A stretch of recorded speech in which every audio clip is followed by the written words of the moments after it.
તો આપણે એનો મધ્યક શોધવાનો છે। તો મધ્યક x બાર એટલે બધાનો સરવાળો કરીશું કે 6 + 15 + 120 + 50 + 100 + 80 + 10 + 15 + 5 + 10 + 15 બરાબર। અને આખાના છેદમાં થશે 11। ચલો આનો સરવાળો કરીએ ફરીથી। તો 5 5 ને 5 10 10 ને 5 15 15 ને 5 20 20 ને 6 26 નો છગડો વિધિ 2 2 ને 1 3 ને 1 4 5 6 6 ને 8 14 14 ને 5 19 ને 2 21 21 ને 1 22 નો બગડો વિધિ 2 2 2 2 ને 1 3 3 ને 1 4 426/11। હવે 426/11 હવે 426 માં આપણે 11 વડે ભાગ્યા આપણો જવાબ થશે 38.7। ચલો સમજણ પડી બધાને। મધ્યસ્થની વાત કરીએ તો મધ્યસ્થ શોધવા માટે સૌથી પહેલા અવલોકનોની સંખ્યા શોધીશું। તો અહીંયા અવલોકનોની સંખ્યા n બરાબર 11 છે। 11 એટલે અયુગ્મ સંખ્યા કહેવાય। જો કોઈ પણ સંખ્યા અયુગ્મ હોય તો એનો મધ્યસ્થ શોધવાનું સૂત્ર છે n + 1/2 નું અવલોકન। તો સૌથી પહેલા આપણે જે પણ અવલોકનો આપેલા છે બરાબર એ અવલોકનોને સૌથી પહેલા ચડતા અથવા ઉતરતા ક્રમમાં ગોઠવવા પડશે બરાબર। તો આપણે અવલોકનોને આપણે ઉતરતા ક્રમમાં ગોઠવીએ, એનો ઉતરતો ક્રમ આપણે ગોઠવીએ તો સૌથી પહેલા કયો આવશે? ઉતરતા ક્રમમાં સૌથી મોટી સંખ્યા પહેલા લખવાની એટલે પહેલું આવશે 120 બરાબર। એનાથી થોડી નાની સંખ્યા એટલે 100, એનાથી થોડી નાની સંખ્યા એટલે 80 બરાબર। 80 થી થોડી નાની સંખ્યા એટલે 50,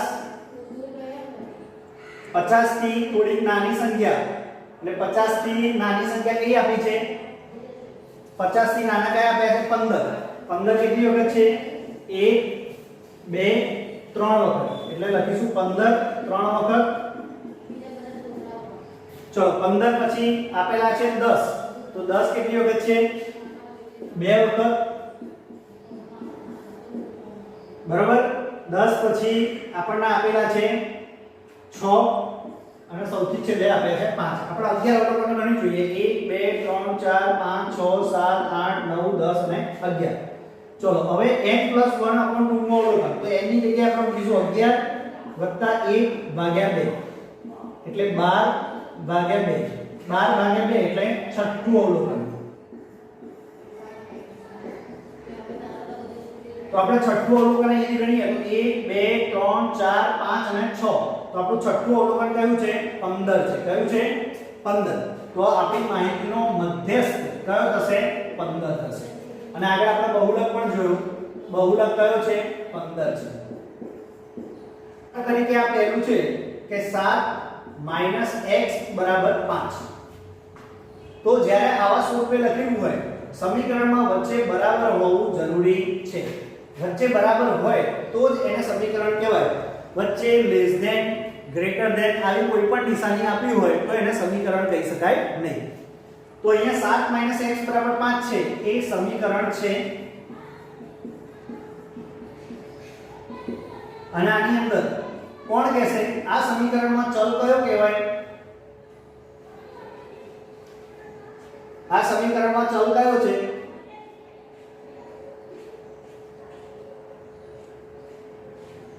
ચલ એટલે અજ્ઞાત કિંમત।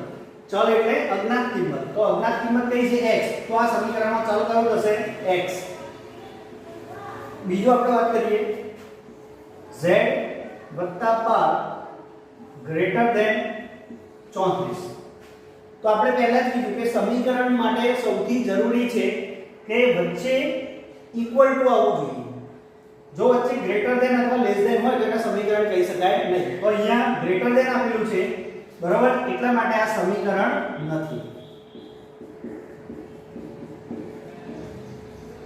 હવે સમીકરણ હોય તો જ આપણે ચલ લખવાનું છે। હા બોલો।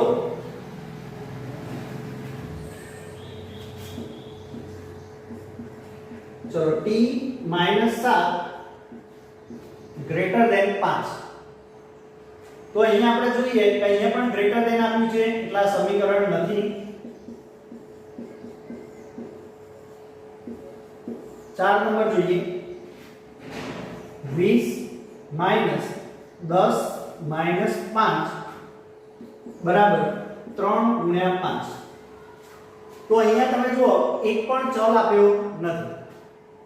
આની અંદર એક પણ ચલ આપ્યો નથી. અંદર x y z એવું કંઈ આપ્યું નથી. આ ગુણાકારની નિશાની છે. તો આપણને અહીંયા ચલ નથી આપ્યો એટલે આ પણ સમીકરણ નથી.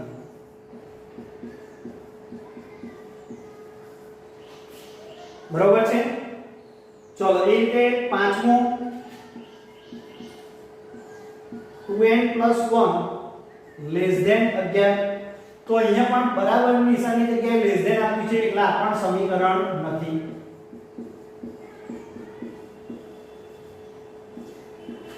છઠ્ઠું જોઈએ 17. કઈ વાંધો નહીં હું લખું છું એ જુઓ બધા વાંધો નહીં. 17 = x + 7. તો 17 = x + 7 આપેલું છે. એની અંદર આપણે જોઈએ કે 17 તો અહીંયા ચલ કયો આપ્યો છે x આપેલો છે એટલે સમીકરણ છે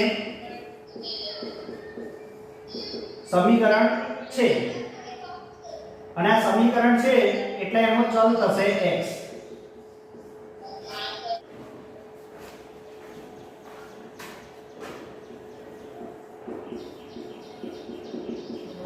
પ્રકરણ 4 પ્રશ્ન 2 નો પહેલો 5n = 90. તો અહીંયા આપણે જોઈએ કે આપણે m ની કિંમત શોધવાની છે. તો 5 અને m ની વચ્ચે કઈ ના હોય એટલે ગુણાકાર કહેવાય. જે ચલ આપણે શોધવાનો છે દાખલા તરીકે m શોધવાનો છે તો 5 ગુણાકારમાં છે એટલે સામે ભાગાકારમાં એટલે કે છેદમાં જશે. 90 એટલે આપણને ખબર છે કે 18 પંચા કેટલા થાય 90 થાય ભાગ્યા 5 5 એકા 5 એટલે આપણો જવાબ શું થશે 18. ચલો બીજો જોઈએ n + 12 = 20. તો અહીંયા પણ આપણે m ની કિંમત શોધવાની છે. આપણને ખબર છે કે 20 + 12 ને આપણે પેલી બાજુ લઈ જઈશું એટલે -12. 20 માંથી 12 જશે એટલે કેટલા થશે 8. એટલે n બરાબર કેટલા આવશે 8. એક્ચ્યુઅલી +12 ને આપણે પેલી બાજુ લઈ જઈએ એટલે -12 આવું કંઈ હોતું નથી. એક્ચ્યુઅલી આપણે શું કરીએ છીએ કે બંને બાજુ આપણે 12 માઈનસ કરીએ છીએ. બંને બાજુ આપણે -12 કરીશું એટલે અહીંયા +12 છે અને -12 એટલે 0 થઈ જશે એટલે અહીંયા m એટલા જ વધશે અને અહીંયા 20 - 12 એટલે 8 થશે. પણ આપણે આપણી સરળતા માટે આપણે એવો વર્ડ ઉપયોગ કરીએ છીએ કે +12 ને આપણે પેલી બાજુ લઈએ એટલે શું થાય -12. ચલો ત્રીજો જોઈએ x + 4 = 2. તો અહીંયા x + 4 = 2 છે. આપણે x ની કિંમત શોધવી છે તો 2 એમને રાખીશું +4 ને પેલી બાજુ લઈ જઈશું એટલે -4. જો બે નિશાની વિરુદ્ધ હોય એટલે કે એક નિશાની પ્લસ હોય અને બીજી માઈનસ હોય, વિરુદ્ધ નિશાની હોય તો એની બાદબાકી થાય. તો અહીંયા 4 માંથી 2 જશે એટલે આપણો જવાબ આવશે 2. પણ મોટી સંખ્યા કઈ છે 4, એની આગળ કઈ નિશાની છે માઈનસ, એટલે આપણો જવાબ શું આવશે -2. સરવાળા અને બાદબાકી માટે આપણે ખાસ ધ્યાન રાખીશું કે જો બે સરખી નિશાની હોય તો સરવાળો કરીશું, બે વિરુદ્ધ નિશાની હોય તો બાદબાકી કરીશું અને જવાબ આગળ હંમેશા મોટી સંખ્યા આગળની નિશાની મૂકીશું. ચલો હવે આગળનો સમ જોઈએ આપણે ચોથો કે a/2 = 7. તો અહીંયા આપણે a શોધવાનું છે. તો 2 જે છે એ છેદમાં છે એટલે સામે આપણે લઈશું એટલે a શું થશે ગુણાકારમાં થશે એટલે 7 × 2 એટલે 7 × 2 એટલે શું થશે 14. બરોબર. આપણને ઘણી વખત એવું થાય કે સાહેબ આ 2 છેદમાં છે ઉપર લઈ જઈએ તો ગુણાકારમાં કેવી રીતે થાય? તો એનું કારણ એ છે દાખલા તરીકે a/2 = 7 છે. મારે અહીંયા a ની કિંમત જોઈએ છે તો મારે અહીંયા 2 હટાવવા પડશે. 2 હટાવો તો હું બંને બાજુ 2 વડે ગુણાકાર કરીશ. શું કરીશ? બંને બાજુ 2 વડે ગુણાકાર કરીશ. એટલે અહીંયા 2 × 2 જતા રહ્યા તો અહીંયા શું વધ્યું 1 અને અહીંયા 7 ગુણ્યા 2 એટલે 14. દાખલો ગણવાની સમીકરણની રીત ખરેખર આ છે, પણ આપણે આપણી સરળતા માટે આપણે એવું લખીએ છીએ કે જો ભાગાકારમાં હોય તો સામે ગુણાકારમાં જાય. ચલો સ્ક્રીનશોટ પાડી લો તો બધા છે કે ચલ છે એટલે કે m ની કિંમત શોધવાની છે. તો 2m બરાબર +6 પેલી બાજુ જશે એટલે -6.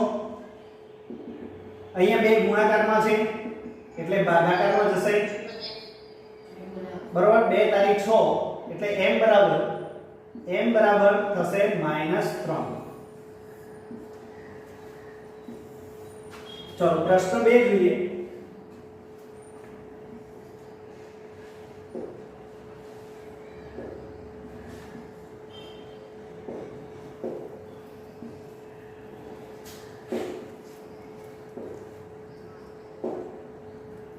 પ્રશ્ન 2 જોઈએ. 5p + 7 બરાબર 17. તો અહીંયા આપણે જોઈએ કે આપણે p શોધવાનો છે એટલે 5p બરાબર 17 + 7 પેલી બાજુ જશે એટલે -7. 17 માંથી 7 જશે એટલે કેટલા રહેશે 10. તો હવે આ બંને વચ્ચે ગુણાકાર છે એટલે આપણે 5 જે છે એ ભાગાકારમાં જશે એટલે 10 ભાગ્યા 5 5 ગુણ્યા 2 એટલે 10 એટલે p બરાબર કેટલા થશે 2. ચલો પ્રશ્ન નંબર 3 જોઈએ. સૌ એકદમ સહેલો છે. 2b બરાબર 6. તો અહીંયા સિમ્પલ છે 2 ગુણ્યા b છે એટલે આપણે 2 ને 6 ના છેદમાં લઈ જઈશું એટલે 6 ભાગ્યા 2 એટલે b બરાબર કેટલા થશે? b બરાબર કેટલા થશે? 3 થશે. ચોથો જોઈએ.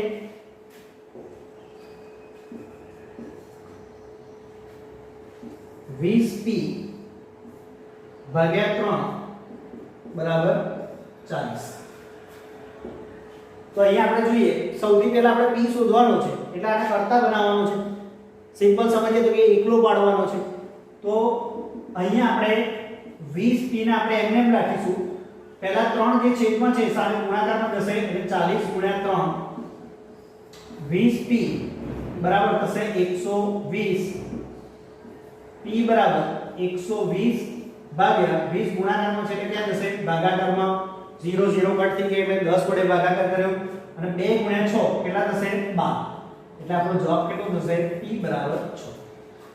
ચલો દરેક જણ 1/5 બરાબર 8/15.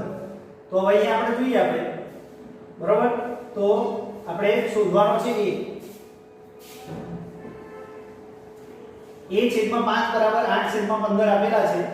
તો આપણે a શોધવાનો છે. તો આપણે a ને કરતા બનાવવાનો છે.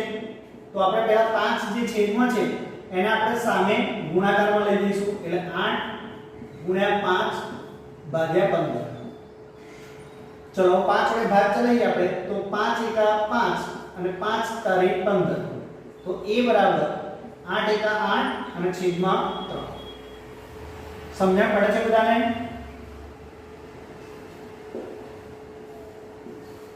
ચલો છઠ્ઠો દાખલો જોઈએ. છઠ્ઠો એકદમ સહેલો છે કે x + 6 બરાબર 2. તો અહીંયા આપણે x શોધવાનો છે.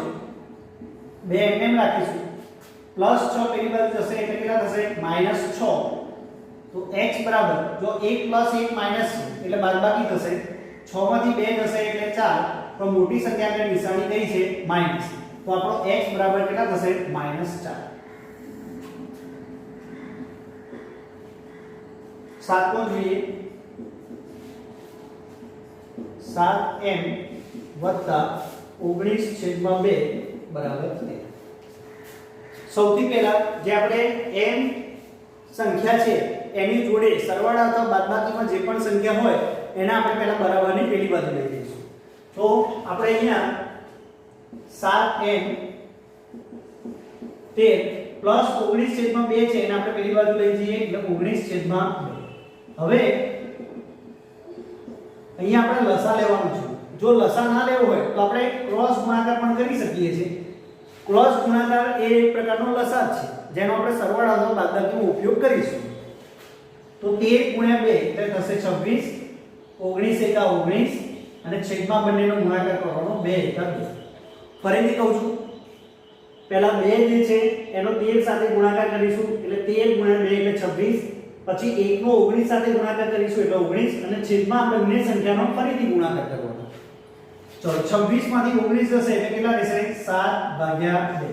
અહીંયા કેટલા છે? 7 m. હવે આ ગુણાકારમાં છે એટલે સામે ભાગાકારમાં જશે. બરોબર છે? તો આપણે m ને m રાખીએ. 7 ક્યાં જશે? ભાગાકારમાં. ઓલરેડી 2 તો છે ગુણ્યા 7. તો અહીંયા 7 એકા 7. તો ઉપર કેટલા વધ્યા? 1. તો m બરાબર શું થશે? 1/2. ચલો 8મો દાખલો જે છે એ 8મો તમારે જાતે ગણવાનો છે. સ્ક્રીનશોટ લઈ લો તો બધા.